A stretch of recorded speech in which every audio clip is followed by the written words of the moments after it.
बोलिए अम्बे मात की जय। तो आज हम अम्बा माता यानी कि जो गुजरात में और राजस्थान के बॉर्डर पर आबू रोड के पास में स्थित है अम्बा जी के दर्शन करने के लिए आए हुए हैं। और यहाँ पे बहुत ही एक विशाल मंदिर है। कहते हैं कि अम्बा जी में सती माता का जो हृदय है वो वहाँ पे अंग गिरा था, इसलिए ये शक्ति पीठ के रूप में यहाँ पे माना जाता है। तो हम जा रहे हैं वडोदरा से हालोल होते हुए, मोडासा होते हुए और शामळाजी होते हुए अंबाजी की तरफ जा रहे हैं। ये शामळाजी के बाद का जो रास्ता है खेड़ ब्रह्मा होके जाता है, उस रास्ते से हम जा रहे हैं। और यहाँ पे पहाड़ी इलाका है। और अब हम आ गए हैं अंबाजी में। ये बहुत बड़ा मेन गेट एक रोड पे बनाया हुआ। अभी अंबाजी का मंदिर तो थोड़ा दूर है, यहाँ पे एक स्वागत के लिए एक मेन गेट बनाया हुआ है और हम अंबाजी शहर की तरफ आगे बढ़ रहे हैं। तो ये आ गए हम अंबाजी में। यहाँ पे पार्किंग की कई जगह व्यवस्था है, लेकिन रविवार के दिन पार्किंग का बहुत प्रॉब्लम रहता है। यहाँ बड़ी मुश्किल से जगह मिली, हमने अंदर गाड़ी को घुसाया है। और पार्किंग का यहाँ पे 100 रुपीज चार्ज है, 100 रुपये पार्किंग का दिया है। और यहाँ पे पार्किंग, अगर गाड़ी जगह नहीं है तो फिर बोलेंगे जगह नहीं है, जगह नहीं है, आगे जाओ आगे जाओ। इसलिए रविवार के दिन बचना चाहिए हमें पार्किंग करने से, यानी कि वहां जाने से ही बचना चाहिए। लेकिन होता ये कि रविवार को ही तो सबकी छुट्टी रहती है, इसलिए रविवार को जाते हैं। लेकिन ये एन कैन प्रकार फिर जगह, यहाँ लिखा हुआ देखिए चार्जिंग सोर्स। यहाँ हम अंबाजी के मंदिर के बाहर लाइन लगती है, यहाँ पे शेड बना हुआ है, यहाँ से हमको लाइन में लगना पड़ता है। हमारे साथ में हमारे साथी कमल किशोर जी भी हैं। और हम लाइन में, ये अंबाजी के मंदिर के बाहर का मेन दरवाजा है। इस दरवाजे के अंदर कैमरा मोबाइल ले जाना अलाउ नहीं है, इसलिए मोबाइल कैमरा आदि को लॉक रूम में जमा करना पड़ता है। फिर वहां से टोकन दे देते हैं, जब दर्शन करके आप लौटेंगे तो वापस ले लीजिए। अंदर वो देखो सोने के पॉलिश का मेन मंदिर दिख रहा है और ये मेन गेट है। बाहर यहाँ पुलिस फोर्स लगी रहती है। यहाँ से आगे आपको मोबाइल कैमरा ले जाने नहीं देते हैं। इसके लिए या तो अपनी गाड़ी में रख के आए या फिर यहाँ पे जमा करा देवें। जमा करने के लिए अलग से एक ऑफिस बना हुआ है, वहां जमा कीजिए और टोकन लीजिए और फिर दर्शन के लिए अंदर जाइए। अंबाजी में जब भी आप दर्शन करने के लिए जावे तो ध्यान रखें, यहाँ पे आपका बैग पर्स मोबाइल वगैरह रख के लॉकर में जमा करके जाना पड़ता है। यहाँ पे लॉकर की सुविधा है। रविवार के दिन यहाँ बहुत भीड़ पड़ती है, इसलिए रविवार के दिन जाने से यहाँ बचें, क्योंकि पार्किंग का भी बहुत तकलीफ होता है। अब हम दर्शन करके बाहर निकल चुके हैं और गब्बर की तरफ जा रहे हैं। करीब 2 घंटे तक हम यहाँ पे लाइन में खड़े रहे। हालांकि सब जगह पंखे लगे हुए हैं, ठंडी ठंडी हवा आती है, ज़्यादा दिक्कत नहीं होती, लेकिन खड़े रहना पड़ता है, बैठने की व्यवस्था नहीं है। 2 घंटे तक खड़े रहना पड़ता है। रविवार के दिन या फिर अन्य ऐसे कोई त्योहार के दिन हो, उस दिन बहुत भीड़ पड़ती है और उसके बाद ही दर्शन हो पाते हैं।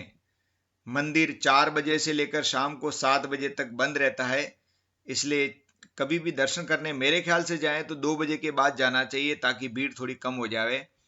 नहीं तो सुबह कहीं से भी आजू बाजू सब लोग सुबह ही पहुंचते हैं वहां पे और लाइन में खड़े हो जाते हैं, तो बहुत भीड़ होती है, लाइन में बहुत देर तक खड़ा रहना पड़ता है। अभी हम गब्बर की तरफ जा रहे हैं, जंगल की तरफ, वहां पे पहाड़ के ऊपर माता जी के दर्शन करने के लिए। आइए चलते हैं गब्बर पर।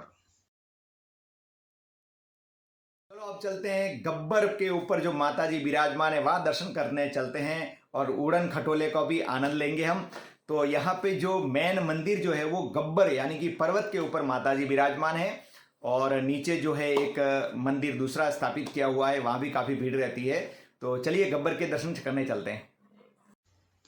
ये गब्बर पर्वत के नीचे मेन गेट बनाए हुआ है, स्वागत गेट जिसको कह सकते हैं। बहुत ही शानदार है, मनोरम दृश्य यहाँ का। यहाँ पे पार्किंग की उचित व्यवस्था है। 20 रुपया सिर्फ पार्किंग चार्ज है, यहाँ पे बहुत ही कम चार्ज है।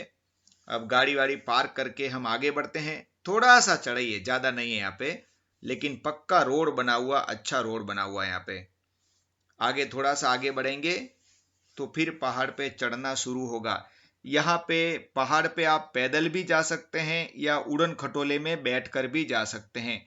यहाँ पर एक नई बात और भी है कि कई लोग यहाँ पे गब्बर की परिक्रमा लगाते हैं और परिक्रमा लगाते समय वहां पे जगह जगह छोटे छोटे मंदिर बने हुए, यानी कि 51 शक्तिपीठ के मंदिर बने हुए, उन सबके दर्शन आपको करने को मिलते हैं और गब्बर की परिक्रमा भी हो जाती है। तो बहुत ही अच्छा यहाँ पे रास्ता बनाया हुआ है, पक्का रास्ता है, सीढ़ियां हैं, आराम से आप चल सकते हैं। यहाँ पे उड़न खटोले के लिए यहाँ से प्रवेश किया है अंदर, उड़न खटोले का ये ऑफिस है। यहाँ से हम टिकट प्राप्त करेंगे और रोप वे में बैठकर गब्बर पर्वत पर जाएंगे माता जी के दर्शन करने के लिए। यहाँ भी ये देखो, ये लाइन लगती है, छाया बनी हुई है और यहाँ भी पंखे लगे हुए हैं, यानी कि आपको गर्मी नहीं लगेगी। आराम से हवा खाते रहो और लाइन में खड़े रहो। लेकिन एक बात का ध्यान रखें, अगर आपका शरीर स्वस्थ है तो उड़न खटोले से बचें और पैदल ही चले जाएं। पैदल ज्यादा नहीं है, बहुत ही कम है, 1000 सिर्फ सीढ़ियां हैं और यहाँ पे उड़न खटोले में बैठने के लिए 1 घंटा 1.5 घंटा लाइन में खड़ा रहना पड़ता है, तो अपना टाइम बहुत वेस्ट होता है। इसी प्रकार वापस नीचे उतरने के लिए भी 1.5 घंटा लाइन में खड़ा रहना पड़ता है, जब जाके नंबर आता है। इतनी देर में तो हम पैदल ऊपर जाके वापस नीचे भी आ जाते हैं, इसलिए पैदल ही चले जाना चाहिए। और 1000 सीढ़ियां कोई ज्यादा नहीं होती। हम लोग चोटीला गए थे, 650 सीढ़ियां थी और वहां पे सिर्फ 20 मिनट में चढ़ गए। यहाँ पे 125 रुपया किराया आने जाने का, तो आप 125 रुपये का यहाँ पे टिकट ले रहे हैं, उसके बाद में उड़न खटोले में बैठेंगे। बहुत ही भीड़ है उड़न खटोले में बैठने के लिए।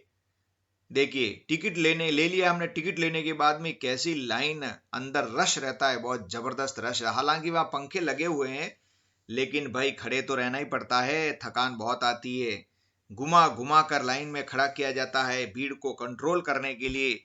इसलिए मेरी सुंदर सलाह यह है कि आप उड़न खटोले में न बैठें, पैदल ही चले। हाँ, जिसको ज्यादा ही तकलीफ है वो फिर उड़न खटोले में बैठ सकते हैं।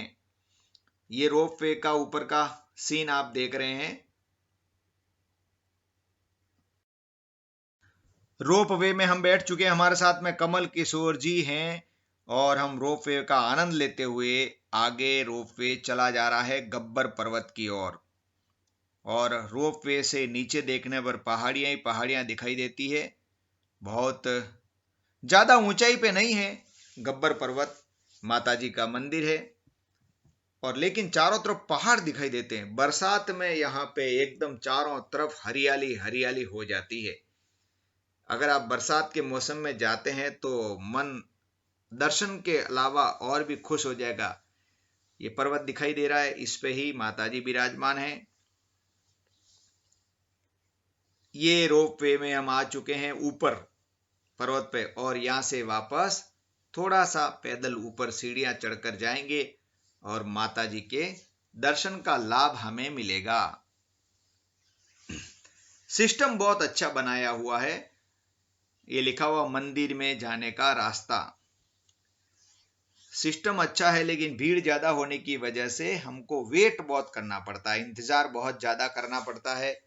इसलिए अगर आप पैदल जा जावें तो बहुत ही अच्छा है। हम माता जी के मंदिर पर ऊपर आ चुके हैं गब्बर पर्वत पर, और यहाँ पे लाइन में खड़े रहना पड़ता है। यहाँ भी लाइन में खड़े रहकर आपको दर्शन करने लिए कमल किशोर जी हैं, लाइन में खड़े हैं। अभी ये लाइन घूम के उधर मंदिर पे जाएगी और वहां पे दर्शन का लाभ हमें मिलेगा। सभी लोग जय माता जी जय माता जी यहाँ करते। जालियां लगी हुई है पर्वत के ऊपर, ताकि क्या है कि कोई नीचे नहीं गिर जाए। व्यवस्था बहुत ही अच्छी है पर्वत के ऊपर भी। यहाँ माता जी की ज्योत के दर्शन आप कर रहे हैं। जय माता जी जय माता जी जय माता जी। देखिए, वो ज्योत जो जल रही है, हमेशा अखंड ज्योत है, उसके दर्शन हमने किए। और माता जी का छोटा सा मूर्ति भी यहाँ पे है, वहां भी हमने दर्शन किए हैं। और दर्शन करके फिर वापस थोड़ा सा नीचे आ गए। यहाँ पे ऊपर भी थोड़ा बैठने का चलने का थोड़ा स्पेस है, इसके लिए कोई दिक्कत वाली बात नहीं है। बहुत ही अच्छा लग रहा है।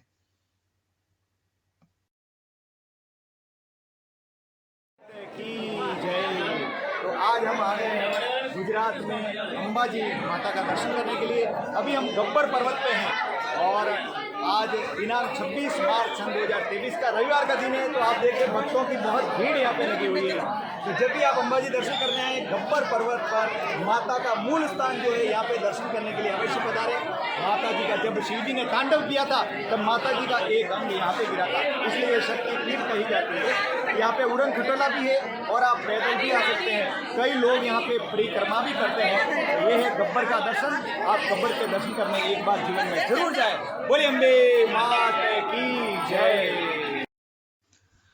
अब हम यहाँ पे दर्शन कर लिया, अब लौट रहे हैं वापस बैठने के लिए, यानी कि उड़न खटोले में बैठने के लिए, क्योंकि हमने आने जाने का टिकट ले लिया। उड़न खटोल से ऊपर से देखिए गब्बर पर्वत से नीचे का दृश्य, पहाड़ ही पहाड़ चारों तरफ दिखाई देते हैं। ये देखो उड़न खटोला आ रहा है। उड़न खटोले के ऑफिस से बाजू में से ये तस्वीर ली गई है, फोटो लिया गया है, वीडियो बनाया गया है और सामने दिख रहा है अंबाजी शहर। शानदार दृश्य दिखता है, एक मन में कौतुक बना रहता है। और ये वापस लौटते समय देखिए कितनी भयंकर भीड़ है। ओ हो, घुमा घुमा के फिर हमको उड़न खटोले में बिठाया जाएगा। क्या करें, भीड़ का कंट्रोल करना है तो भाई ऐसे ही करना पड़ेगा। यहाँ पे खड़े खड़े कम से कम 1.5 घंटे तक खड़े रहे तब वापस ना। ये कमल किशोर जी देखिए उड़न खटोले में बैठे हुए हैं और फोटोग्राफी कर रहे हैं। सीनरी जो पहाड़ों की है, बहुत ही अच्छा दृश्य यहाँ पे दिख रहा है। चारों तरफ पहाड़ी पहाड़ है। उड़न खटोले में बैठ के हम ऊपर से नीचे सिर्फ 30 सेकंड में नीचे आ गए। और 30 सेकंड तो आप जानते हैं कितने जल्दी हो जाते हैं। इतनी देरी लगती है सिर्फ उड़न खटोले से ऊपर से नीचे आने में, और नीचे से ऊपर जाने में बस 1 मिनट का समय लगता है। ये देखिए, ये जो चट्टान बड़ी दिख रही है इसी के ऊपर मंदिर बनाया हुआ है। पूरी एक शिला है जिसको आधारशिला भी कह सकते हैं। शिला के ऊपर ही पूरा मंदिर स्थापित है। माता जी का शक्तिपीठ, अंबे मैया का मंदिर है अंबाजी में। यहाँ पे जरूर जाना चाहिए एक बार जीवन में। शक्तिपीठ है। कई लोग तो पैदल यात्रा करके जाते हैं अंबाजी दूर दूर से। ये देखिए ये मंदिर दिख रहा है इस बहुत बड़ी शिला पर, यूं कह सकते हैं। उड़न खटोले से नीचे उतर चुके हैं हम। उड़न खटोले के ऑफिस से बाहर निकल रहे हैं हम। नीचे का जो ऑफिस बना हुआ है जहां से हमने जाते समय टिकट खरीदी थी वही ये ऑफिस है। और कितना सुंदर गार्डन बनाया हुआ है। और जब ऑफिस से बाहर निकलते हैं तो इसका रास्ता एक रेस्टोरेंट में जाके निकलता है। वहां पे आप चाहें तो चाय नाश्ता आदि, जब दर्शन करके आए थोड़ी थकान वगैरह आती हो तो बैठ के चाय नाश्ता आदि खाद्य पदार्थ, बहुत सारी फैसिलिटीज यहाँ पे है। कुछ शॉपिंग करना चाहें तो भी कर सकते हैं। कुछ ब्रेकफास्ट करना चाहें, भोजन करना चाहें तो भी खाने की प्रत्येक वस्तु यहाँ उपलब्ध रहती है। आप बैठ सकते हैं, खा सकते हैं, आराम कर सकते हैं और आराम करने के बाद फिर अपने गंतव्य स्थान की तरफ प्रस्थान भी कर सकते हैं। तो जिसको भोजन करना है या नाश्ता करना है वो यहाँ बैठते हैं। बाकी लोग आगे की यात्रा के लिए यहाँ से आगे निकल पड़ते हैं। ये पहाड़ के नीचे बना हुआ स्थान है, गब्बर पर्वत के नीचे ही बना हुआ स्थान है। तो यहां से गब्बर पर्वत के नीचे जो स्थान बना हुआ है, उड़न खटोले का बहुत बड़ा ऑफिस बना हुआ, कैंपस बना हुआ, यहां से बाहर निकल रहे हैं। और बाहर निकले देखो ढलाव वालों रास्तों, एग्जिट बना हुआ है यहाँ पे। यहां से बाहर आके फिर मेन रोड से हम वापस अंबाजी की तरफ होते हुए वडोदरा जाने वाले हैं। ये बाहर का रास्ता है। बहुत ही बढ़िया, मजा आया ऊपर दर्शन करके। एकदम सुहावना दृश्य, सुहावना मौसम, गर्मी भी नहीं सर्दी भी नहीं। 26 मार्च 2023 का दिन, रविवार का दिन। ये लिखा हो बाहर एग्जिट। अब हम आ गए मेन रोड पर। कार लेके गए हुए हम लोग, कमल किशोर जी कार ड्राइव कर रहे हैं और वापस हम वडोदरा की तरफ प्रस्थान कर चुके हैं। वापस फिर अंबाजी होते हुए हम आते समय फिर दूसरे रास्ते से आए, वडनगर, विसनगर और अहमदाबाद होते हुए एक्सप्रेस, नेशनल एक्सप्रेस से होते हुए फिर बड़ौदा आए वापस। जाते हुए मोड़ासा होके और शामलाजी होके गए थे और आते समय वड़नगर, विसनगर और अहमदाबाद होते हुए वापस आए। तो बहुत ही आनंद आया हमको दर्शन करके, मन में एक खुशी मिली। और कमल जी के साथ में भी हम कार में सफर करके आए, तो बहुत ही अच्छा लगा। ये भी पहाड़ी इलाका है पूरा, वड़नगर विसनगर वाला भी काफी ढलान वाला सेक्शन भी है। कार को ध्यानपूर्वक ड्राइव करना होता है, घुमावदार रास्ता है। तो बहुत ही अच्छा लगा। मैं आपको कैसा लगा कमेंट करके जरा अवश्य बताइएगा। जय माता जी। तो जीवन में एक बार अंबाजी जाकर माता जी का दर्शन अवश्य करना चाहिए, क्योंकि वो एक शक्तिपीठ है माता जी का, और बड़ा मन को सुकून मिलता है, बहुत ही आनंद आता है। जय माता जी की।